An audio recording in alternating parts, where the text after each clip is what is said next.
that was allotted for the midterm, and few of you have told me that it was not enough time, and I think I wanted to make this kind of a announcement to everyone that I have given similar type of test in the class in my previous semesters that I have taught this course, and the number of the amount of time was always the same 90 minutes that I've given earlier. And I think there were some there was some understanding that online classes, the tests are usually multiple choice or short answer, that they're never in essay type questions. I think I honestly don't see it that way. I do not see there is any difference between an online class and a regular class, and we probably can achieve all the goals that we achieve in a regular classroom setting online. So having said that, I'm exploring some options for few of you who had problem with time. So one of the things we can do is we can kind of work see if we need to give a little more time for the final. That's one thing we can certainly think about. Again, the final will be in the same format that the midterm was, so that you are now familiar with the type of testing I do. The second thing that I wanted to emphasize was that my goal is to know that, to make sure that you understand the material and will be productive in the next higher level class you take, or in a work environment where you are entrusted to designing and querying databases. So if you demonstrate to me in some form or fashion that you understand the material, then I think you'll be very surprised. You'll be very pleased with the grade. The other thing that I wanted to be very clear that in classroom closed book test, my expectation is that you will know the material. Not when I send you the exam, you are searching for what the answer should be in the book. And one of the reasons to give not a whole lot of time is to make sure you understand the material, not looking for the book to understand it.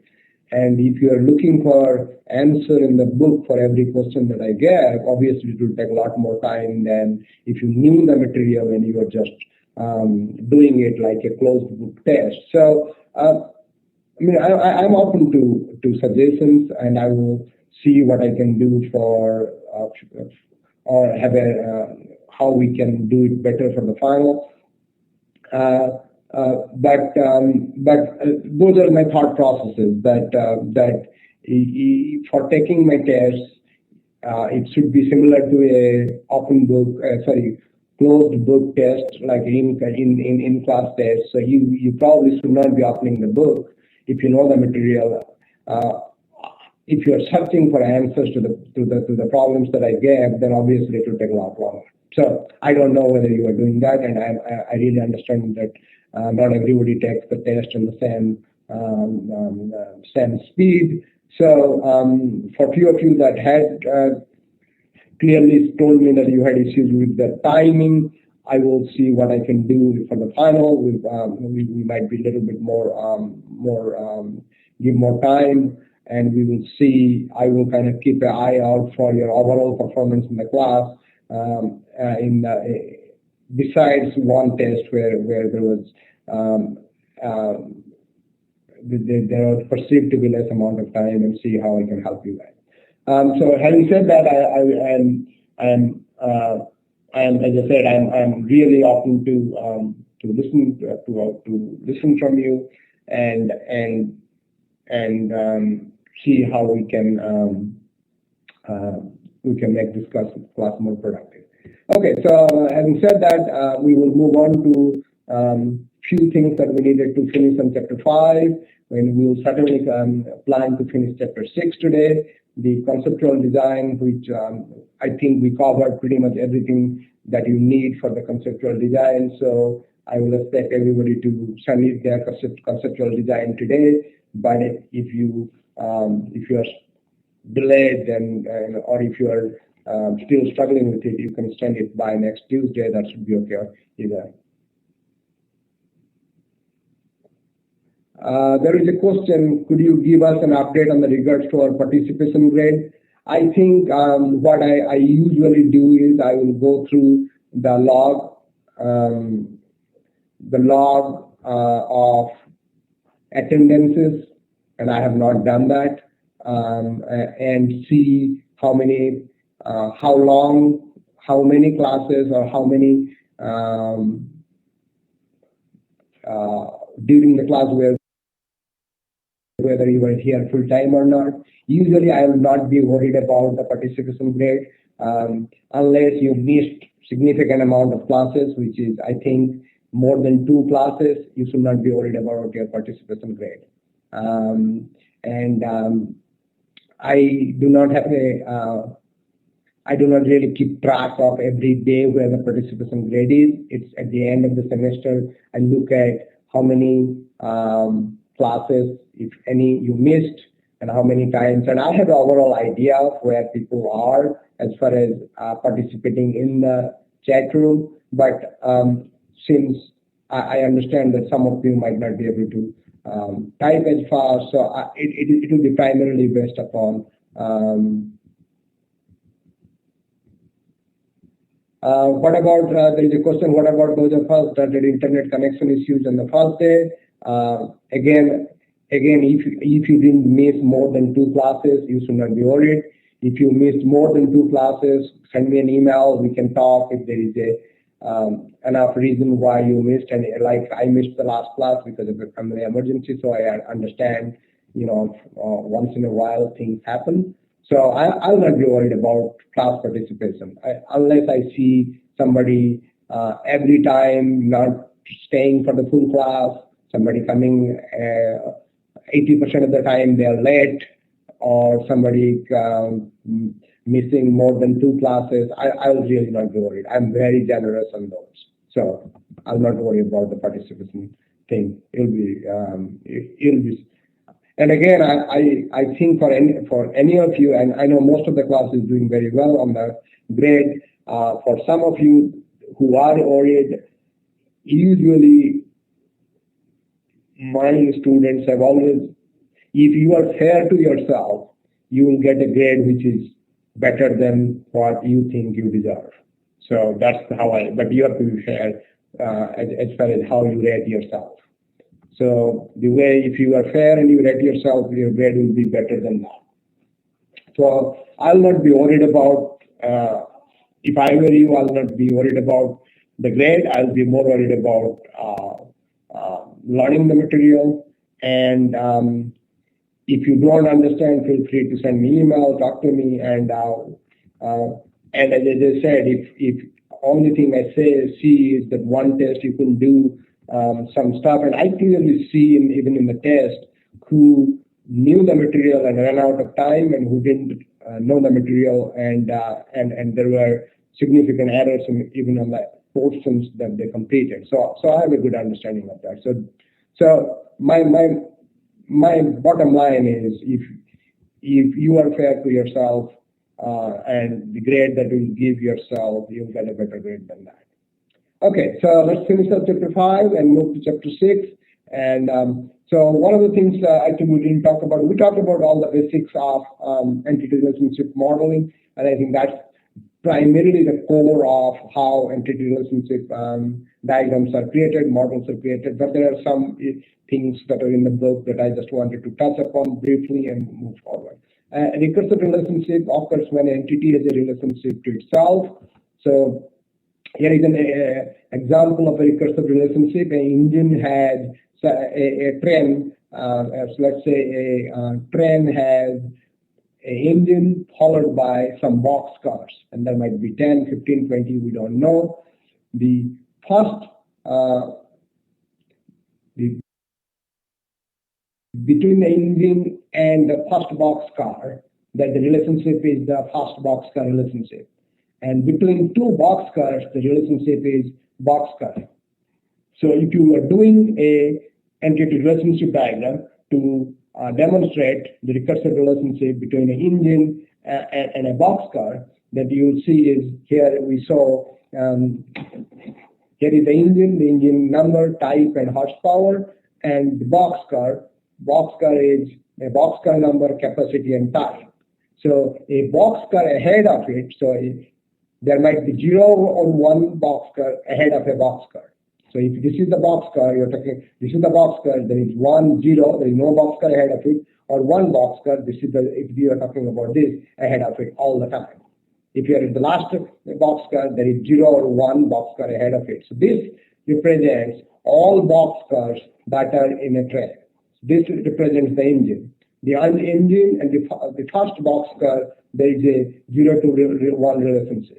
There might be 1 engine in front of the first boxcar, and after the engine, there might be 1 or 0 boxcar. So you can have an engine with no boxcar in it, or you can have a boxcar with no engine in front of it. But you might also have a 1 engine, but if there is a boxcar, there is 0 or 1 engine, and there is many, if there is more than 1 boxcar. So a boxcar is related to another boxcar with the relationship boxcar ahead. So there is 0 or 1 boxcar before the boxcar. For in this case, there is 0, there is no boxcar because there is an engine. For this boxcar, there is 1. For this, there is 1. So for every other boxcar, there is 0 or 1 boxcar ahead of it. So to show a recursive relationship, you will, in real life, when you are doing an entity relationship diagram, you do a recursive relationship by showing the relationship like this. Similarly, let's take another example where we have a organizational structure, an employee organization structure, where Sarah is the boss of John, Robin, and Bob. So John, Robin, and Bob. Sarah manages John, Robin, and Bob. John manages A, Arthur, Jonathan, or Andy. Bob manages Kyle, Alex, and Robin. To show this relationship in the entity relationship diagram, what we will have is we have employee. All of these are employees. So employee name, and then there are information about employee, a lot of other information. Employee manages 0 or many employees. So if you say employee manages 0 or many employees. So Robin doesn't manage anybody, so employee manages 0 employees. Sarah manages many employees. So 1, 2, 3. And John manages 1, 2, 3, 4, 5. So this relationship is shown like that. Employee manages 0 or many employees. Similarly, you can have for every employee, employee is managed by 0 or 1 employee who is the manager. So 1 employee manages many employees, and that employee relationship, employee is the manager. Similarly, an employee is managed by 1 employee, which is 0 or 1 employee, which is the manager of that group. So if we're showing recursive relationship like this, where we show the recursive relationship in a, again, for most, these are more complex ways of demonstrating employee relationships, and these are not really some of the things that we will be doing a lot in the class, but it is important that you know this. Similarly, end-to-end recursive relationship. So there is a child thread wagon, and it has many parts: hand assembly, body, like the wagon that a child rides on, wheel assembly, and each one has again several parts.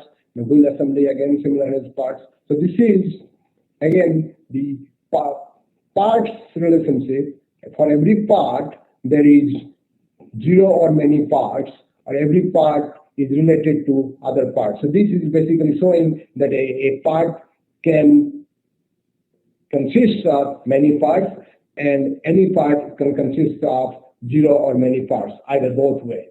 So that's what it's going, like this part consists of these three parts, this part consists of these four parts, makes this part. So these are the two relationships. So for every part, there may be that it is consists of many parts, or a part may not be consists of any part, like the body.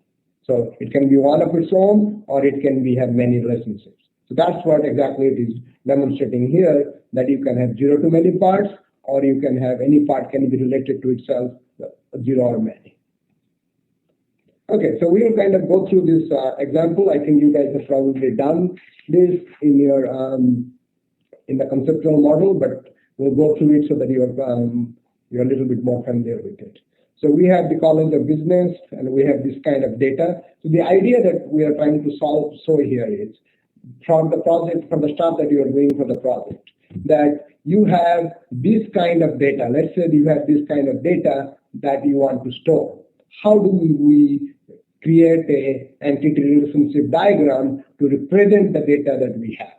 So here in the College of Business, we have Mary B. Jefferson as the dean. There is the phone number, campus address, is the business building room number 100, and these are the departments and the chairperson and total number of students measuring in this organization, in this College of Business. So the first model that we're looking at is the college. If you look at this is the College of Business. The College of Business has many departments, right? So the departments are accounting, finance, info systems, management, and production. College of Business has many departments, but each department belongs to only one College of Business. One college, that is the College of Business. Accounting only belongs to College of Business. Finance only belongs to the College of Business. Whereas these departments, each College of Business has 1, 2, 3, 4, 5 departments. So we just demonstrate that by this. College name, which has information, dean, phone number, building, and room. Those are the attributes: building, phone number, room. For each college, there is one or many departments. For each department, there is one or only one college. So do everybody understand that? Why we took that and converted to this? Who doesn't understand it? Because there will be question in the final to do these kind of things. So if you don't understand, you will not be able to do it quickly enough, and might run out of time. And so if you don't understand how we went from this to this, let me know now. Who doesn't understand it?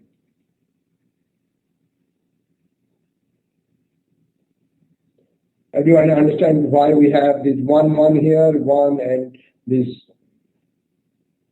Okay.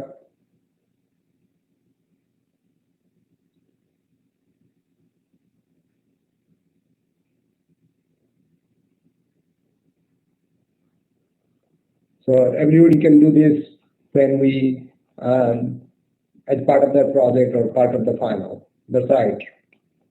Okay.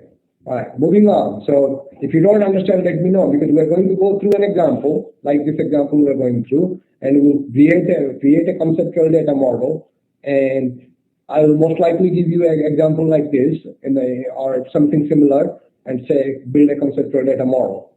And if you understand how it is done, it should take very little time to do it. If you don't understand it, it will take hours and it will still not be done. Okay, so here is the information system. So we listed all the departments. One of the departments was information systems. Now we have some more information, more data on information system department. This information system department, it belongs to the College of Business. Chairperson is Nathaniel Brammer. Phone number is this. Address is this. and these are the professors who work in information system business department, and they have these offices and phone numbers. That's what it is.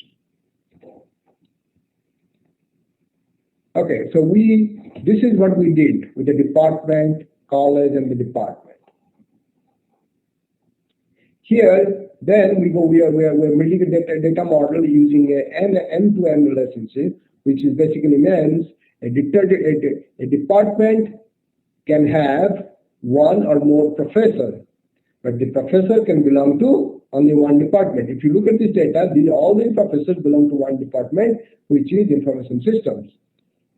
So, but in this thing, they're saying that okay, we can do it in using end-to-end relationship. That means a professor can belong to multiple departments. A department can have one or multiple professors. A professor can have work for multiple departments, and that's the end-to-end relationship. But you might also have, like we'll see in the next one, that there is a one-to-one, that a department can have multiple professors or one professor or multiple professors, but the professor can work for only one department. So everyone understands the difference between these two? Why we have here this and the next one only one?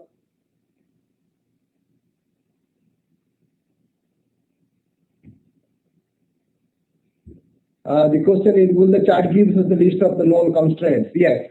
If I'm asking you to do this, I will say a professor can belong to only one department.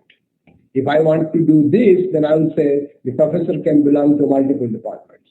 That's how it is said. Because the basic difference between this is saying that this professor can work for multiple departments, or they are only working for information system department. If they are only working for information system department, then this is the data model. If they can work for another department while working for as an adjunct or as a whatever for another department, then this is the data model. Like a department can have one or many professors. A professor can work from one or more departments. This one basically says a department can have one or more professors. A professor can work for only one and only one department.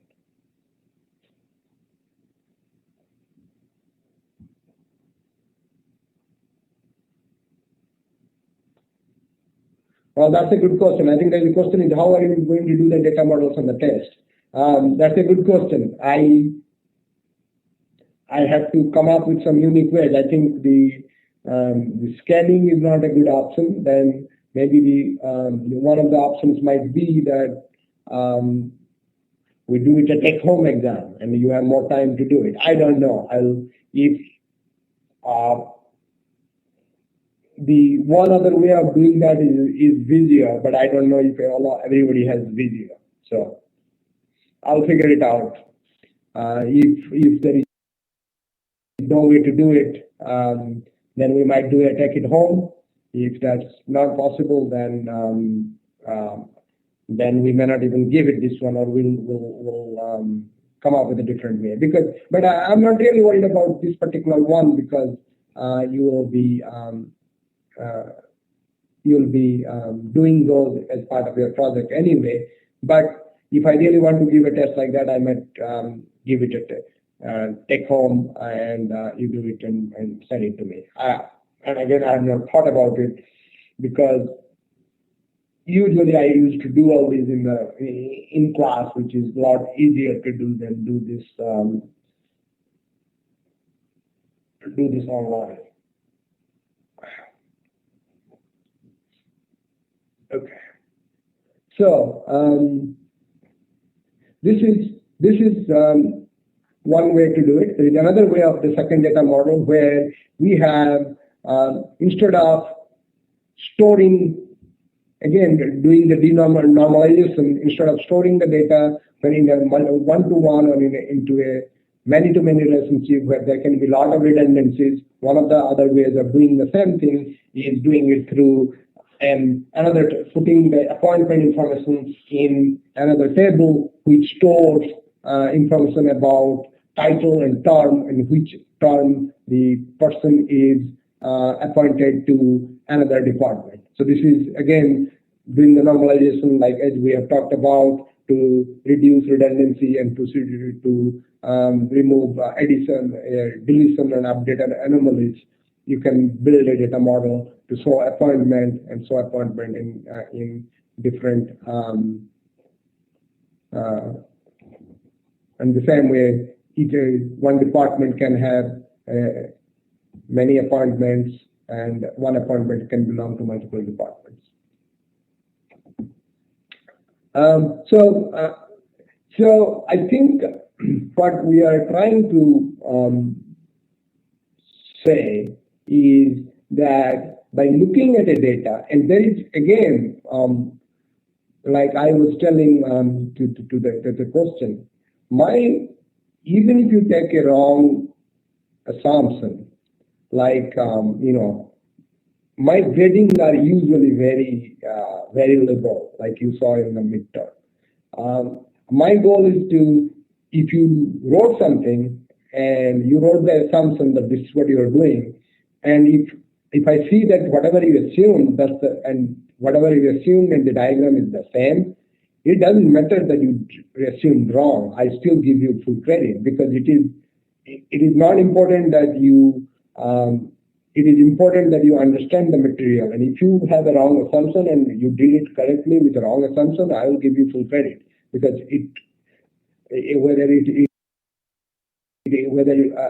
but it is important that you know the material, because if you don't know the material and you do something which doesn't make any sense, even then there is nothing I can do to help. Okay, so moving on, I think this is again the same data model with another constant, that who chairs it. A department is chaired by one professor, and a professor can be chair of 0 or 1 department, right? So that's another relationship that they are putting it in. Again, all these are assumptions. A department can have multiple chairs. Maybe it is possible. So based upon what the assumptions are, as long as you tell me what the assumptions are, or as long as you know what the assumptions are, and the department can have one, the department has one and only one professor. A professor can be whatever is, or a department is chaired by one and only one professor, and a professor can be a department chair of 0 or 1 department. So that's what it says. So this example assumes that there is one professor for chairman for one department, and a professor may or may not be the chairman of any department. So again, you probably the Highline University now is the student major list. There are people who are measuring with information system department, and this again, I think I will let you go through the example. What basically is happening is they are adding the students with a particular major into the data model. So we took, and if you look at your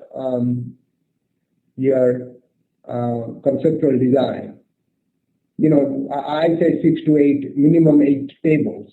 So that's the reason, because without a significant amount of tables, you'll not be able to see the real value of data modeling. If you have 2 or 3 tables, you'll not see the real value of data modeling. And that's the reason I kind of pushed you guys to get towards at least 8, maybe 10, somewhere in that range, between 6 and 10 is the right amount of tables you should have.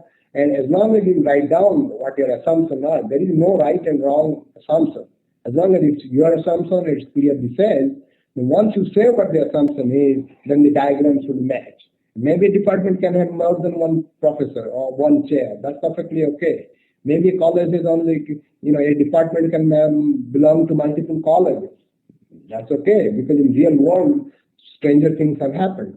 So it's not about what is right or what is wrong. It is about what is your assumption and is the model correctly reflecting the assumptions that you have. So,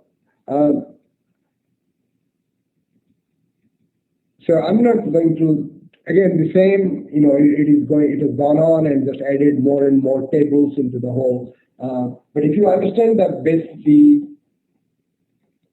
thing that we ended last week, which was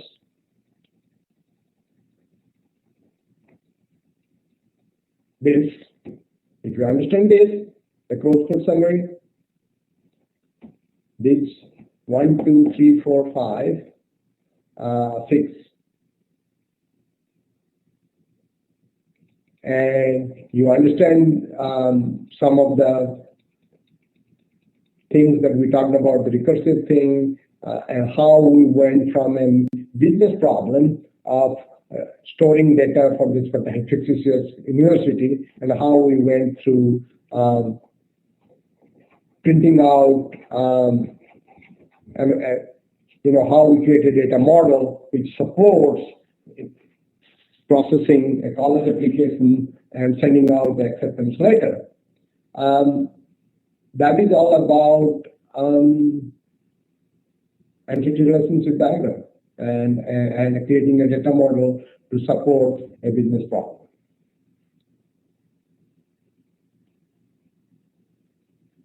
Okay. Does anybody have any question on the ER diagram before we move on to chapter 6?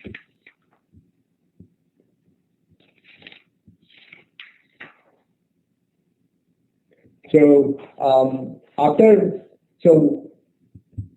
we kind of, and this book is organized a little differently than most other books, but basic idea in this class, what we're trying to do is, we're saying we have a business problem, and that's how your project is going to be structured. We have a business problem, we're trying to track something, we're trying to store some information, we want to get some information out of it, and we want to present it in a particular way. And after we have done that, so that is the business problem. Then from the business problem, you come up with a set of entity relationship diagrams, a conceptual design of how you are going to store that information. And that's what we talked about. The third thing will be where SQL Server comes into picture, and we say, okay, how do we take this conceptual model or the piece of paper, the blueprint of the house, and build a real house? And that's the next step, which is transferring the data models into the database designs. And once we do that, we basically take these models that we have created, apply it, create scripts to convert them into databases, into tables within SQL Server. And once we convert them into SQL Server, we then run queries. And that's the query, the SQL that we learned in first 3 classes. So to store and retrieve information from the database that we created in SQL Server. So that is, and then we'll be talking a little bit more about higher things like stored procedures, triggers, XML, extra things that we need to know. But the whole class is basically based upon, and I think finding a business problem, converting the business problem into a conceptual design, the blueprint, creating the blueprint to support the business problem, taking the blueprint, converting them into a database design, learning SQL so that we can store information into the database, and then also retrieving information about the database. We'll be talking a little bit about stored procedures and triggers, with the higher concepts in storing and retrieving database. And we'll be also talking something about XML. But that's what the whole, in a nutshell, this class is all about. And the project basically should show those features that we talked about. All right. Before I move on, anybody any question before I start chapter 6? Because we have 4 classes. No, sorry. Yeah, there are 4 classes left. And the last class is a presentation. The class before that is final. So there is literally, I think, 2 more classes, and we have 3 chapters to cover. So we'll be okay, because the today the data we're turning into data in today's chapter 6 is the most important class that's left. Other classes are not as important, as even if we are going to cover everything, but this is the most important class that's left. Besides, let's see. As we are picking up this thing, let me go through the chapter. Okay, so we're in chapter 6. Okay. All right. Yeah, we'll do chapter 6, we'll do chapter 7, and then we'll do chapter 9 and chapter 12. And chapter 12 is very easy. Chapter 9, chapter 12 is pretty easy, probably. So we'll do chapter 6 today, we'll do chapter 7 in the next class, and we'll do chapter 9 and chapter 12 in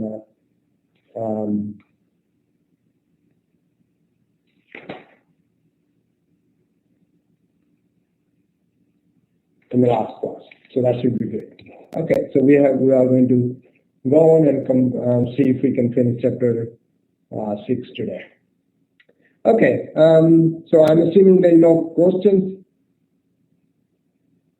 Okay, chapter quiz on Tuesday. Yes, quiz on Tuesday will be whatever we cover.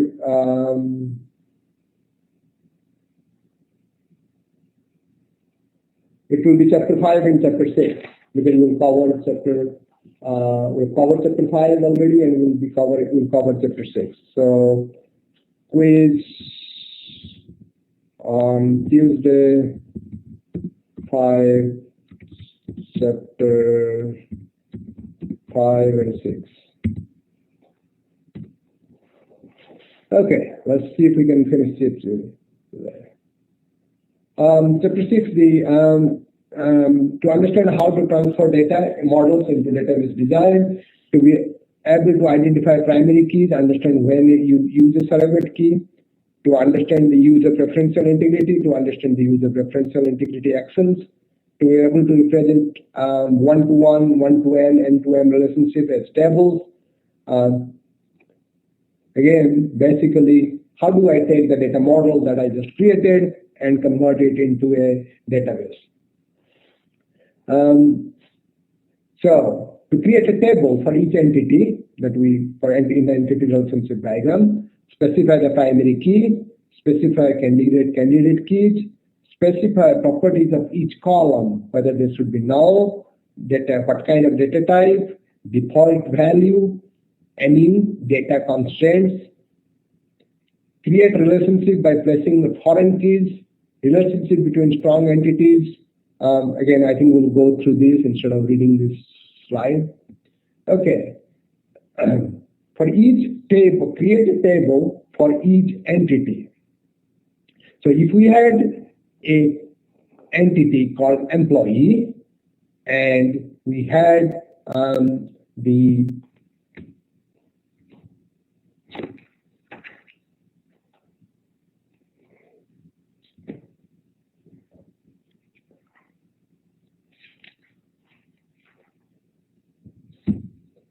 identifier as employee number, the employee number now becomes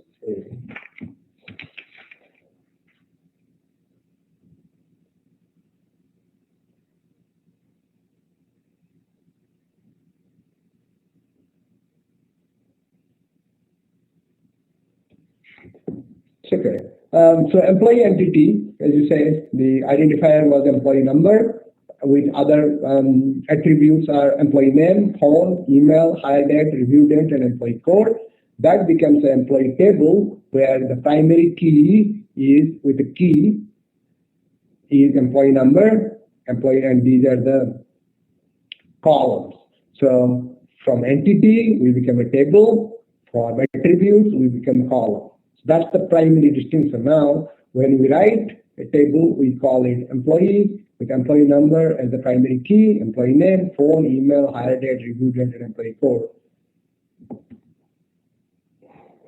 Primary key is designed by a key symbol. So we took that employee entity, converted it into an employee table. Select the primary key. The ideal primary key is short, numeric, and fixed. Surrogate keys meet the ideal but have no meaning to users. Surrogate keys are the keys that are created by the system, which are unique but have no meaning to the user. So I hope you remember what the surrogate keys are. But again, that's a system-generated number which has no value to users. Select the primary key. Specify candidate key and alternate keys. Candidate keys are alternate identifiers of the unique rows in a table. Not very important, but again, you can do alternate keys, like email can be an alternate key. In the customer, you can be the city that the customer name can be an alternate key. Again, I don't think I don't put a lot of emphasis on alternate keys. As long as you are comfortable with the primary key, that's perfectly fine. Specify column properties. Null status indicate whether or not the value of the column can be null. So look at this. Employee number, not null. That basically means you cannot insert an employee number which is blank into this table. So the employee number has to be something not null. Similarly, employee name cannot be null. It has to be something. We cannot have an employee which employee name is null. Phone can be null. Employee may not have a phone. Employee may not have an email. Employee hire date is not null. That means we must, for every employee, there has to be a hire date. But employee date, review date may be null. Employee code may be null. So what is another way you can, let me ask you this. How do you, if you are writing a program or something, how do you, another way to say this? Can somebody say, what if I'm not saying not null? What exactly, like in a business term, what does it mean?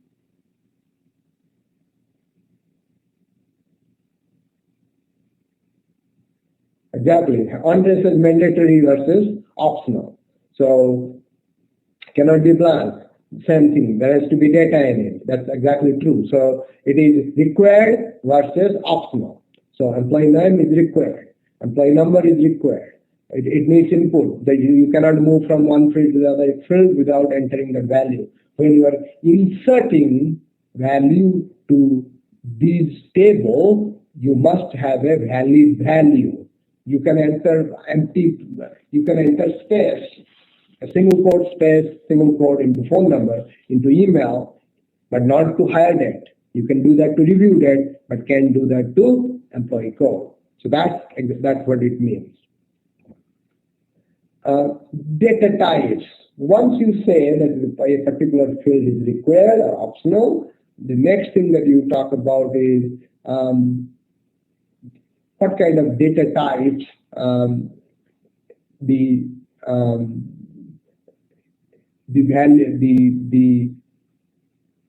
column can hold. The data types are character, variable character, virtual, date, time, money, integer, and decimal. These are all SQL standards. So most of the SQL databases support it, and each database has a different interpretation of what exactly they mean, but they and how many those are. But they are the data types that are supported.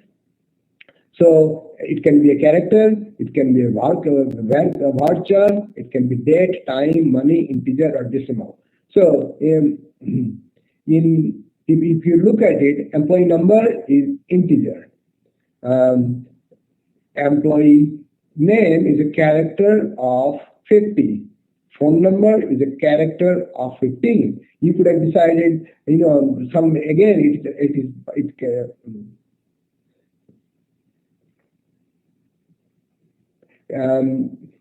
You can decide that the phone number is numeric if you don't store dashes or slashes in dashes in your phone number or parentheses. But in this design, they decided to make it character. Email is character 15. Hire date is date time, and date time. Review date is date time. Again, these are kind of the standard. When you work on SQL Server, you might the data types might be slightly different, or it might be that they have added data types compared to these, but these are standard SQL Server. So again, you will take this here. You are just getting the idea that the idea is I have to define the data type when I go in and create a table with for the columns in my table. And what exactly it will be, you have to go and look at it and do it in the database, that the particular thing that they have. Employee number, int, not now. So you can do both at the same time, say employee number, int, non. Int. There's a question, can it be Boolean, yes or no? Again, the Boolean is not a standard SQL construct, but a lot of databases have designed, some databases have designed that. So if you are working on a database that designs it, you can use it. Employee name, character 50, not now. Phone, character 15, now. So you can mix not now and that data type into the description of the table.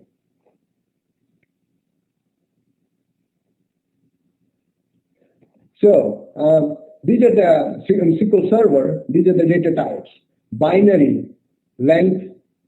The field, if it's binary, you can store 0 to 800 bytes. Character is length 0 to 800 bytes. Date time is an 8-byte date time, so you can store date between January 1st, 1753 through December 31st, 1999, 9999. Image, variable length, binary data, maximum length it is said. So based upon what you are looking for, integer, if you are storing something between this value and this value, then you call it an integer. Money, it ranges from this to this. Numeric can be set to precision and scale range from 10 to the power minus 38 plus 1 to 10 to the power 38. So small date time is between 1900 and 2079. Small int, small money, text, tiny int, varchar.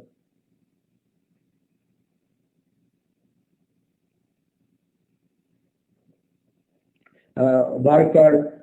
So basically what I'm saying, you look at the data types that you have here on SQL Server, in 2008 SQL Server, and use whatever you want. Blob, where you can store anything up to 6 gigabytes in length. Varchar, variable length character field to n character long. Maximum value is 4,000 characters. So in Varchar field, you can store up to 4,000 characters. It's variable length. So again, look at the data types that are assigned, and I think MySQL has it. We are going to go through each one. But if you have when you are creating your database design or implementing the database from the ER diagram, look at the values look at the fields that are available in the database, and for this case, these are the SQL Server databases, and see what kind of values you are trying to store, and assign that particular data type based upon the type of information that you are planning to store there. Okay, data constants and limitations and data values. Domain constant, range constant, interrelation constant, and intra-relation constant. So this is, again, we'll see what those are. So let's look at an example. So column values must be in a given set of specific values. And I think there will be examples later on, we'll see that. So when you want values to be within a particular range, you can constrain them. Domain constraint must be in a given set of specific values. It means accepted values are y or n kind of thing that you was talking about. Domain range constraint, where the value is within a range, that the value should be between 100 and 999. Intra-relationship relation constraint, column values are limited by the comparison to values in other columns in the same table. So if there are two columns and they are somewhat related, which is then you have interrelationship constraints in the same table. If there are two tables which are somehow related, then you can define interrelationship constraint. Again, we're going to see this in the tables should be normalized. I think I firmly believe it should be. I mean, for this class, either BCNF or 3NF is fine. We don't do 4NF. So I think for all practical purposes, I will be looking for 3NF. Okay. Okay, let's see. Create relationship. Okay.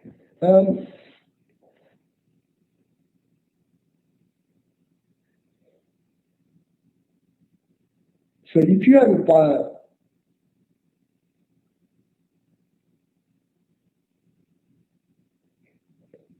so let's look at this.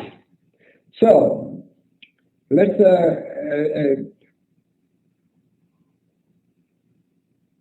here is if you have a club can have a member in a club can have 0 or 1 locker.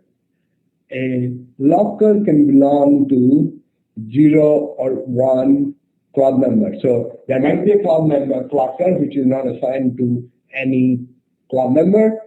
Similarly, a club member may or may not have a locker. So if the club member has a locker, he or she has only 1 locker. If he or a club member may not have a locker.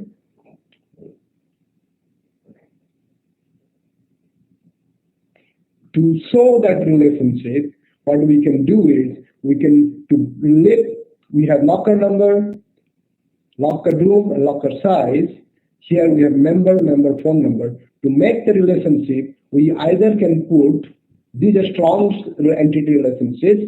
We can put member number in the locker table to join them together, or we can do the locker number because both the member number and the locker number and strong entity relationships. When you have a strong entity relationship, you can either design in what there is no parent or no child, and you can have this kind of relationship where you can decide to put the foreign key here as a member number, or you can put the foreign key here as the locker number.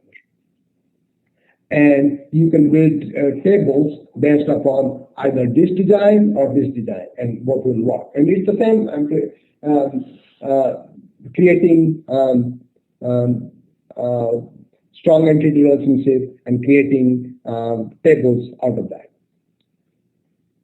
So place primary key on the table on the one side of the relationship into the table on the many side of the relationship as a foreign key. One side is the parent table, the many side is the child table. So place the key of the parent and the child. So that we showed that.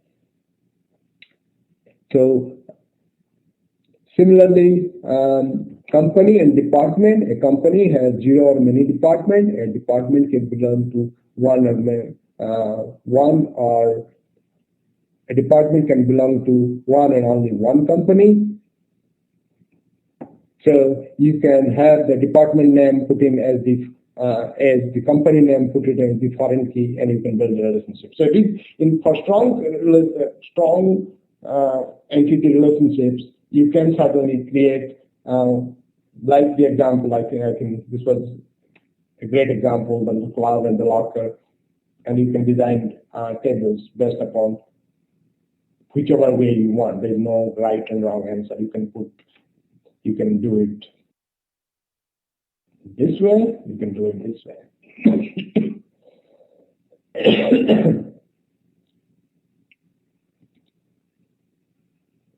Okay.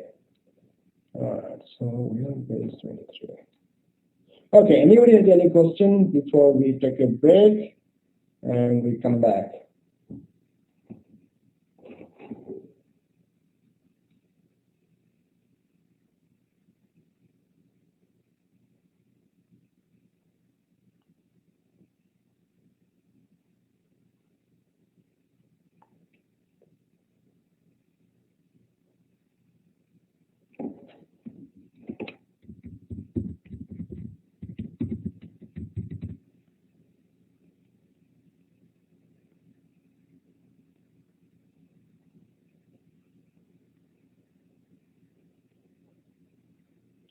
Okay, so it's 8:40. We will take a 15 minutes break and come in, and we will probably we'll finish this chapter whenever we finish it. And after we finish this chapter, we will, if there's some extra time, you guys can talk about the project. And the plan, as I said, was to finish chapter 6 today. The quiz will be on chapter 5 and chapter 6. We will finish chapter 7 and the other 3 chapters in the next 2 classes, and that's the plan. And that's next week. We'll finish the 2 classes. The week after that, we'll have the final on the Tuesday, and we'll have the presentation on the Thursday. I think that will be the end of the class. All right. See you in 15.